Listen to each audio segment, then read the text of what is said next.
There are about 10 million individuals here in the United States that have osteoporosis.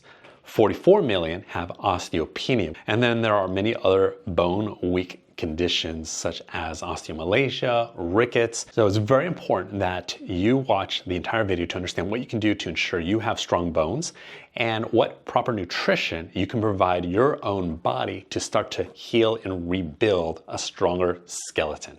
How do you know that your bones are weakening on the inside? Well, number one, look to see if you have any history of back pain or joint pain. So joints, we're talking about the shoulders, elbows, wrists, ankles, knees, hips, and along the back, it's every joint along the vertebrae. So we have the vertebrae, we have a lot of bone in there, and we have a lot of cartilage. We have tissue, right? The connective tissue. And so if you have any back or joint pain, that can be indicative that the bones as a whole might start to show signs of weakness. You can also have a history of bone fractures. You can also have history of joint dislocations. So there's a shoulder getting out of place or a hip getting out of place. You can even have also the popping and cracking. So when I was younger, I used to be able to do the Bruce Lee before a fight, crack all of my fingers because I trained in martial arts growing up when I was younger, and I would be able to do that. And then ever since I started supporting my bones, I can no longer crack all of my little bones in my hands. Also, my knees actually would pop on a regular basis. And as soon as I started nourishing my joints and my bones with real bone food, I no longer bend down and my knees have popping anymore. So a couple other things is if someone has caffeine addiction, right? Caffeine is known to upregulate cortisol activity, and cortisol is a catabolic hormone. So what does catabolic hormones do? Well, they break down the body. We know that too much catabolism leads to weak bones, skin thinning, and weakened and thinning muscles. So very important to also look at the dietary intake of any caffeine. Furthermore, we also see that if someone has weak nails, if they bend and they're soft, weak nails or even weak teeth are indicative that the bones may also be experiencing some weakness.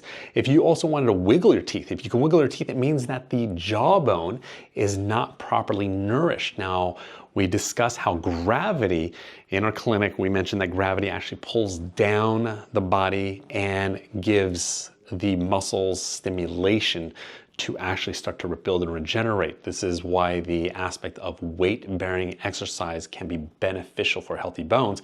However, the jaw itself is not weight-bearing, it's just floating around. And it's important that we provide it proper nutrition and then once in a while some stimulation just to tell it, hey, we need you to get stronger. Now, if you have weak teeth and they're wiggly, then there's something going on with the bone. This is also associated with increased incidence of diabetes. So if you have a blood sugar dysregulation issue and you have weak teeth or loose teeth, make sure that you get your blood sugar stabilized.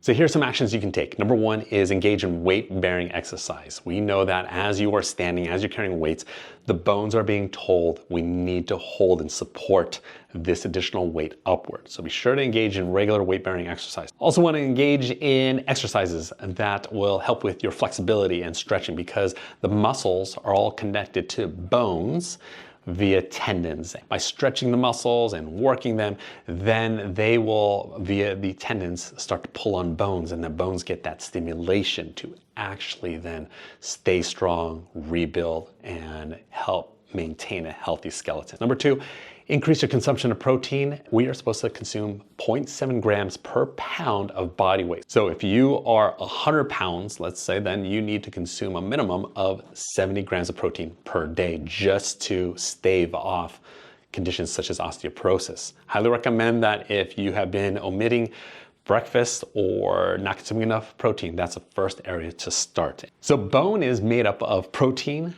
water, and minerals. You want to make sure that you're consuming sufficient protein at every meal, especially breakfast. You want to make sure that you're fully hydrated throughout the day, and you want to ensure that your foods are rich in food-based minerals.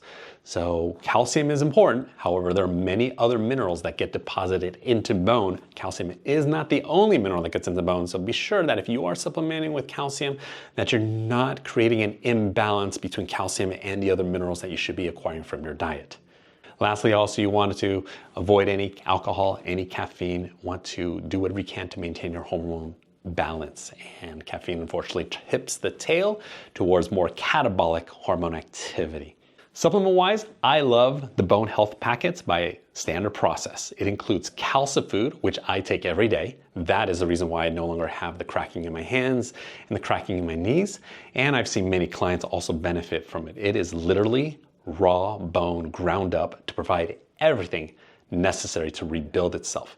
Also in the Bone Health Packets are Ostrophin PMG. Ostrophin PMG is the protomorphogen concentrate of bone, so it helps to support the signaling of healthy bone marrow regeneration as well as bone building. And then there's Cruciferous Complete. Cruciferous Complete is literally kale and Brussels sprouts rich in vitamin K. That provides the vitamin K an area to draw in nutrients towards the bone. And lastly, there is Cataplex D, which includes vitamin D plus a lot of nutrition that supports the utilization of vitamin D.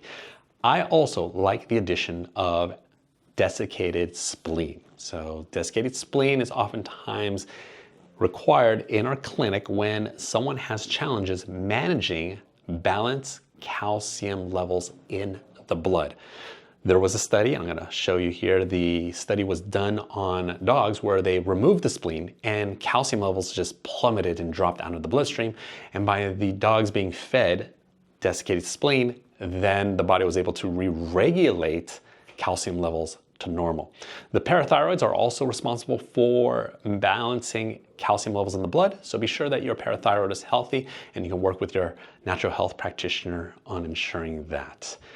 In addition to the desiccated spleen, we also like to add in Gotu Kola Complex. Gotu Kola Complex consists of 3 herbs. The first one is Gotu Kola, the second is ginkgo, and the third is grapeseed. Now, Gotu Kola, grapeseed, and ginkgo have all been clinically shown to help improve collagen formation.